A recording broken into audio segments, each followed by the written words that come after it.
Salut tout le monde. Alors dans ma vidéo précédente, je vous ai montré donc cette vague sur le CAC 40 et je vous ai dit qu'un bon exercice qu'il est possible de faire, mais pas seulement sur cette vague, sur n'importe où sur les marchés, essayer d'arriver à repérer des estimations soit verticales, donc tout ce qui est E, V, N, N, T, voire les autres, et aussi les estimations horizontales, donc en gros les valeurs égales.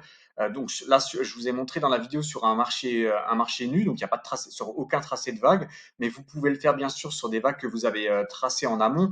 Alors, la seule chose que je vous conseille de faire, c'est de ne pas vous noyer avec trop de vagues. En l'occurrence, trop de vagues, c'est quoi? Là, je l'ai préparé. Donc là, j'ai un dossier qui s'appelle mini vagues. C'est les plus petites vagues qu'on peut tracer sur un marché. Je vous ai expliqué dans d'autres vidéos comment je le fais. Et vous voyez que sur toute la phase de hausse, il y en a un paquet.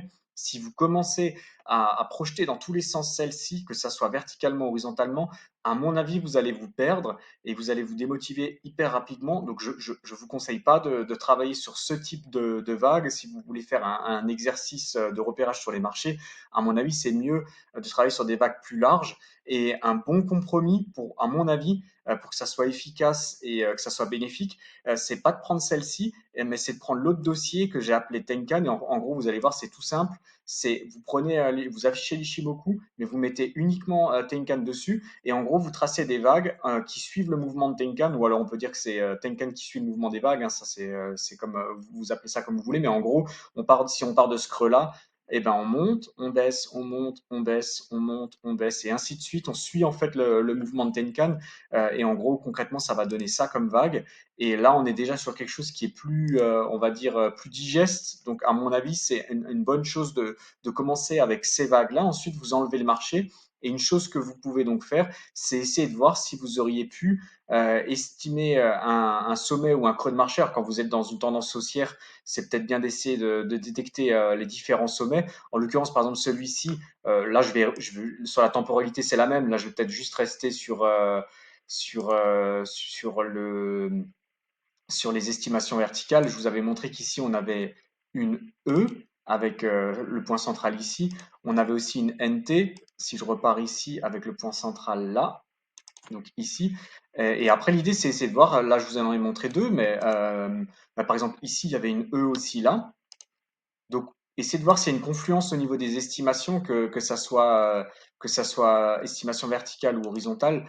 Voilà un petit peu l'idée. Alors, et pas besoin d'être au pic près. Hein. L'idée, c'est de voir on va dire un moment de marché. Souvent, ça va vraiment coïncider de façon chirurgicale, comme diraient certains. Mais on n'est pas dans l'obligation de ça. L'idée, c'est de voir si on arrive sur des moments de marché où il pourrait y avoir potentiellement des retournements. Voilà un petit peu. Donc là, je l'ai fait sur ce sommet-là parce que c'est le point le plus haut actuellement.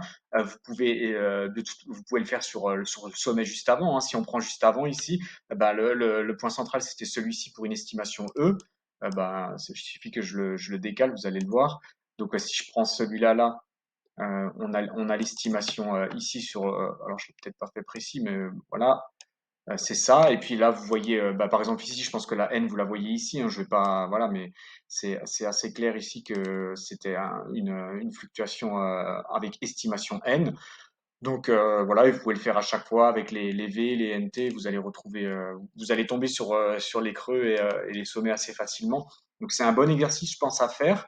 Et aussi une chose que vous pourriez faire, si je reprends donc cette figure théorique hein, qui vient avec les estimations, avec plein de choses, avec la valeur, avec l'idée des doubles et des moitiés. En gros, ça c'est la figure théorique d'un range.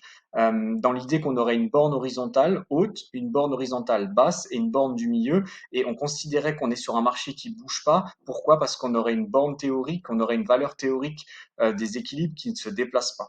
Donc qui reste horizontale. Alors bien sûr, si vous visualisez cette borne avec une médiane Ishimoku, il est possible qu'elle se mette qu'elle prenne des mouvements. Mais voilà, il faut pas chercher à un calme plat. Mais vous voyez un petit peu l'idée. En tout cas, dans l'idée que le marché est attrapé dans ces bornes-là et l'équilibre sera marqué par le demi-prix. C'est un peu ça l'idée. Et la borne haute et la borne basse, c'est vous qui la définissez en fonction de la plus grande vague que vous prenez tout simplement. Mais si vous partez du principe théorique qu'un marché qui ne bouge pas est on va dire dans un canal comme ça en trois bornes horizontales, alors vous comprenez bien qu'un marché qui bouge, et par exemple à la hausse, et ben ça sera tout simplement le même canal, mais incliné, tout simplement, hein. Donc, pourquoi incliné? Parce que cette fois-ci, l'équilibre, au lieu qu'il soit, on va dire, statique horizontal, eh ben, il va se déplacer. C'est un déplacement, on peut définir une tendance comme une suite de n ou comme un déplacement des équilibres, hein, puisque la vague CD va chaque fois casser la vague AB et ça va déplacer, si on reste en idée de mouvement trois vagues, et donc ça va déplacer au fur et à mesure les équilibres. En l'occurrence, ici, si je prends ce mouvement du CAC, on avait une N, une N, une N, une N, une N, une N. Et ici, là aussi, c'est important à le noter, hein, mais ici, je l'ai tracé jusque-là. Non, j'ai pas besoin de lui, mais j'ai besoin du marché, de lui et de Tenkan. En fait, Tenkan, là, a amorcé une baisse, hein. À ce moment-là, ici, quand Tenkan a amorcé la baisse, j'ai pu valider ce sommet-là. Et vous voyez bien que depuis le tout début, c'est la première fois qu'on a un sommet en dessous du précédent, hein, si je trace juste sur vague de Tenkan. Donc ça, c'est des indications qui sont quand même assez importantes, dans l'idée ici que si vous restez sur des vagues Tenkan, vous venez de faire une P, qui est potentiellement, soit on va rentrer dans une latéralisation, soit on est dans un retournement, mais en tout cas, c'est fini sur cette phase-là, hein. Je dis pas qu'après le marché peut pas rehausser, mais vous devez être extrêmement rigide là-dessus. Si vous travaillez en ondulatoire et que vous voyez des suites de N et que vous les tracez, on va dire, de façon bête et méchante avec Tenkan, et que tout d'un coup, ici, Tenkan vous montre une direction baissière et que vous validez ici un sommet, vous avez une paix. Voilà, c'est fini, en fait, hein. Je dis pas que c'est fini pour la hausse, hein. Le CAC fait bien ce qu'il veut, mais c'est fini pour toute cette phase de suite de N. Et c'est très important de détecter quand c'est fini. L'idéal, ça aurait été de le définir ici, mais si on n'avait pas la possibilité de le faire ici, on aurait pu peut-être le faire un petit peu après, comme je vous ai montré dans d'autres vidéos, mais même si vous l'aviez pas fait jusque-là, à un moment, quand vous avez l'inversion du Kinkoyo, quand vous avez la direction de Tenkan, enfin voilà, quand vous avez tout ça, au bout d'un moment, voilà, il faut être. Le trading, c'est aussi de prendre, c'est uniquement de prendre des décisions à l'entrée et à la sortie. Je pense qu'à un moment, il fallait penser à sortir. Après, vous faites ce que vous voulez, mais en tout cas, je vois pas l'intérêt de tracer des vagues en suite de N pour ensuite ne pas prendre de décision quand vous n'avez plus de N et que vous avez une P à la place. C'est un peu ça l'idée. Mais si maintenant je reste sur toute cette phase de N, ce qu'on peut faire, c'est donc tracer un canal. Et après, je reviendrai dessus, hein, sur l'utilité, sur l'utilisation. C'est juste des pistes pendant ce temps que je vous donne. On peut utiliser un canal. Et donc, en gros, ce qu'on ferait, c'est que par exemple, je peux partir de cette vague baissée pour le moment. Je vais faire ça comme ça. En gros, je pourrais dire que là, juste avec, je pourrais partir de là, mais ça pas vraiment. Je vous expliquerai pourquoi c'est pas forcément intéressant de partir depuis le point A. On aura l'occasion de revenir là-dessus, mais en gros, là maintenant, si je m'attrape sur la vague de correction baissée, ensuite ici, le marché a pris là. Ensuite, le marché a marqué un point le plus bas. C'est comme quand comme quand vous dessinez un range, vous le décalez ensuite sur le point le plus bas. Ensuite, le marché a fait un point le plus haut.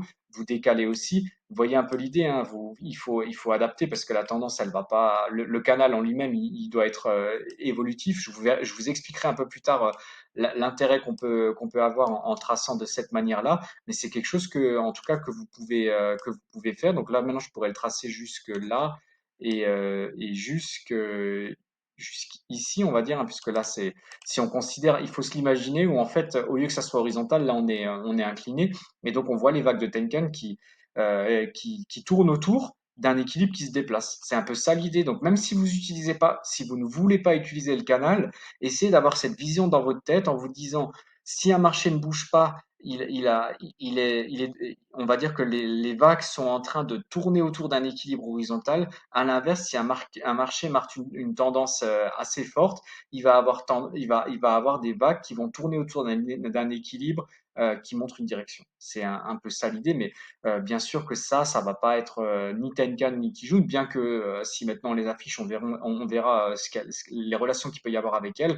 Mais en gros, voilà comment vous pourriez tracer. Et dans l'idée que en gros, les sommets sont au-dessus de l'équilibre, puisque chaque fois, c'est eux qui font déplacer l'équilibre, et puis les creux sont chaque fois en dessous de l'équilibre. Et là, on se rend compte de quelque chose, hein, c'est avec la paix que je vous ai dit, bah, c'est que le sommet, à bout d'un moment, quand on sera à la fin d'une tendance, il n'arrivera plus à passer au-delà de l'équilibre. Donc, c'est aussi des choses qui sont importantes à noter. Donc voilà un petit peu, en tout cas, une visualisation que vous pourriez avoir d'un marché en tendance, et c'est exactement la même sur une tendance baissière. et vous pouvez le faire depuis n'importe où. L'idée, c'est que ça a du sens sur les vagues que vous tracez. Il faut que tout soit en lien, l'ondulatoire, les projections que vous faites. Et vous n'êtes pas obligé forcément de tracer le canal, hein. Au bout d'un moment, vous l'aurez dans votre tête de toute façon, mais c'est peut-être bien d'essayer d'englober une tendance dans un canal pour essayer de voir le déplacement si c'est pas encore clair visuellement dans votre tête. Voilà. Allez, à plus. Ciao.